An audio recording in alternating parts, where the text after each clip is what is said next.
तो अगर आप नवंबर 2025 का जीएसटी रिटर्न फाइल करने वाले हैं तो रुक जाइए, क्योंकि अगर आपने ये वीडियो देखे बिना अपना जीएसटी का रिटर्न फाइल किया फॉर द मंथ ऑफ नवंबर तो आपका आईटीसी लूज हो सकता है, लेट फीस देना पड़ सकता है, या फिर आपके पास डिपार्टमेंट की तरफ से नोटिसेस भी आ सकते हैं। सिर्फ एक छोटी सी गलती और आपके पास दिक्कत आ सकती है। तो don't file GST return before watching this video till the end for the month of November, because November का महीना जीएसटी प्रोस्पेक्टिव से बहुत ही ज़्यादा इंपॉर्टेंट है। नमस्कार दोस्तों, मेरा नाम है लोकनाथ और आप देख रहे हैं जीएसटी प्रैक्टिकल क्लासेस।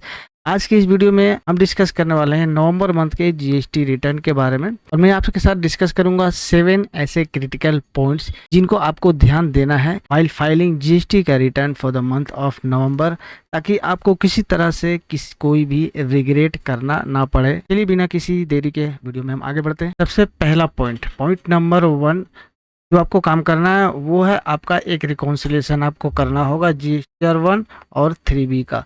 अगर आपके जीएसटीआर 1 और 3B के बीच में कोई मिसमैच है तो उसको आप एक रिको आपको पहले बनाना होगा before filing return for this month in this month, जो कि हम नवंबर में जब फाइल करते हैं, नवंबर में हम लोग जो फाइल करेंगे 10 या 11 तारीख का, वो आपका होगा for the month of October. तो अक्टूबर मंथ का रिटर्न हम अभी फाइल करने वाले हैं। उसके लिए आपको क्या करना है, पूरे फाइनेंशियल ईयर यानी कि फाइनेंशियल ईयर 2024 और 25 का भी आपको जितना 24-25 का जितना भी आउटवर्ड सप्लाई आपने दिखा रखा है अपने जीएसटी का रिटर्न में, और एक्चुअल जो आपके बुक्स ऑफ अकाउंट में है उसके साथ आपको एक रिको करके देख लेना होगा कि कहीं आपने कोई इनवॉइस जो है वो छोड़ तो नहीं दिया, आपने कोई ऐसा इनवॉइस जो नहीं लेना चाहिए, नहीं दिखाना चाहिए, वो दिखा दिया, या फिर कोई B2B का केस है जिसको आपने रॉन्गली B2C में दिखा दिया, ऐसा कोई चीज़ है तो आपको वो फाइंड आउट कर लेना है। उसके लिए आपको क्या करना होगा, उसके लिए आपको रिकॉन्सिलिएशन करना पड़ेगा रिटर्न जो फाइल करने से पहले। और रिकॉन्सिलिएशन में आपको अगर ऐसा कोई पॉइंट निकलता है तो आपको इस महीने के जीएसटी के रिटर्न जब आप जीएसटीआर 1 भरेंगे, ये जीएसटीआर 1 जब भरेंगे उसमें आपको वो रेक्टिफाई कर लेना होगा।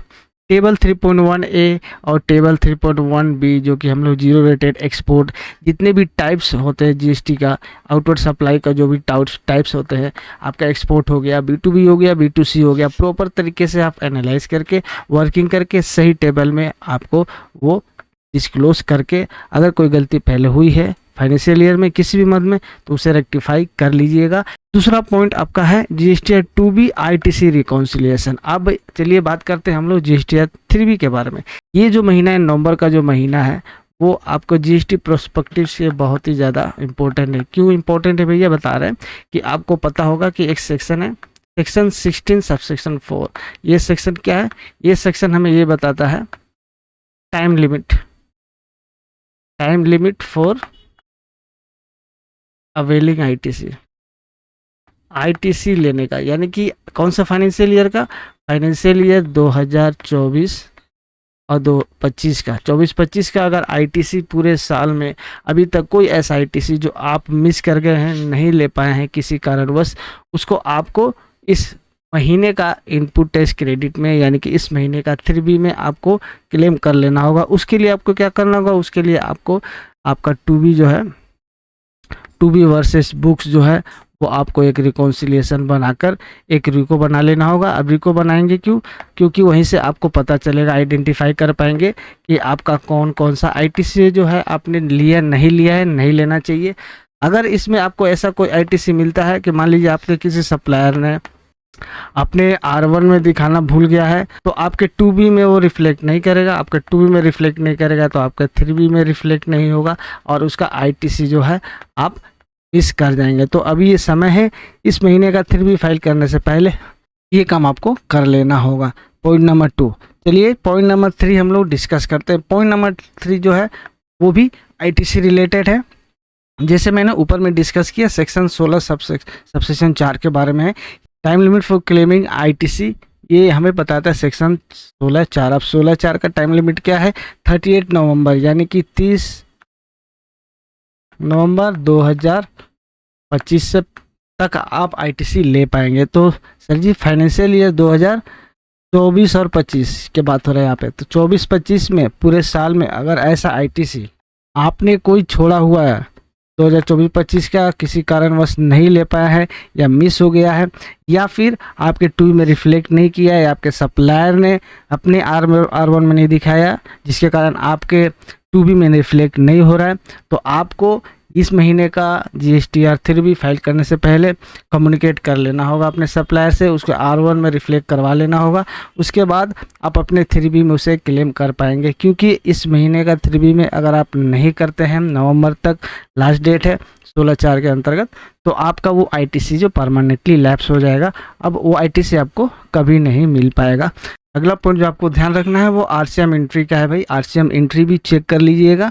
GTA का कोई ऐसा RCM है, अगर आप सर्विस लेते हैं, सिक्योरिटी गार्ड का लीगल सर्विसेज लेते हैं, इंपोर्ट सर्विसेज है, या कोई अदर RCM रिलेटेड लाइबिलिटी आपका है, उसको डिस्चार्ज करिए प्रॉपर अपने GST के रिटर्न में इस बार फाइल करिए और फिलअप करिए, ताकि फ्यूचर में किसी तरह का आपको कोई दिक्कत ना हो। चलिए अगला पॉइंट जो आपको ध्यान देना है, मान लीजिए कभी कभी आप सेक्शन रूल 42, 43 या फिर रूल 37 के अंतर्गत रिवर्सल करते हैं पूरे साल में, या फिर non payment of time limit यानी 180 डेज़ के अंदर में पेमेंट करना पड़ता है, उसके अंदर में अगर पेमेंट नहीं किया तो भी रिवर्सल किए होंगे, पर्सनल यूज़ के कारण, एग्जाम सप्लाई के कारण, ये किसी भी कारणवश अगर आपने रिवर्सल किए हैं रूल 37, 42, 43 में, तो अगर उसके अंडर में पेमेंट हो गया, मान लीजिए पेमेंट अंडर 180 डेज पेमेंट नहीं हुआ था, जिसके कारण आपने रिवर्स किया था किसी भी महीने में पहले, 24-25 की मैं बात कर रहा हूँ, अगर अभी उसका पेमेंट हो गया है तब उसका ITC जो है वो आप रिक्लेम ज़रूर कर ले।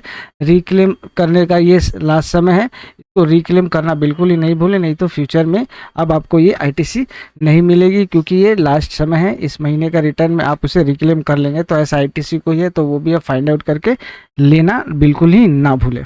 और लास्ट इम्पोर्टेंट है जो कि सभी को जानना है, जैसे आपको पता है कि लेट फी और इंटरेस्ट ट्रैप में बिल्कुल ही नहीं फंसिए। इसके लिए आपको प्रॉपर तरीके से वर्किंग करके विद इन टाइम लिमिट अपना GST का रिटर्न जो है फाइल कर लेना होगा। नहीं तो आपको पता है कि 50 डेज़ 50 रुपीज़ पर डे के हिसाब से अगर नील है तो आपका 20 रुपीज़ पर डे के हिसाब से जो है आपका लेट फी लगता है, प्लस आपका उसमें इंटरेस्ट भी लगता है 18% पर एनम करके आपको इंटरेस्ट भी लगाया जाता है। तो इससे बचने के लिए आप प्रॉपर तरीके से अपना वर्किंग करके इस महीने का रिटर्न जो है वो फाइल करें, ताकि किसी तरह का फ्यूचर में आपको रिग्रेट ना हो, कोई परेशानी ना हो।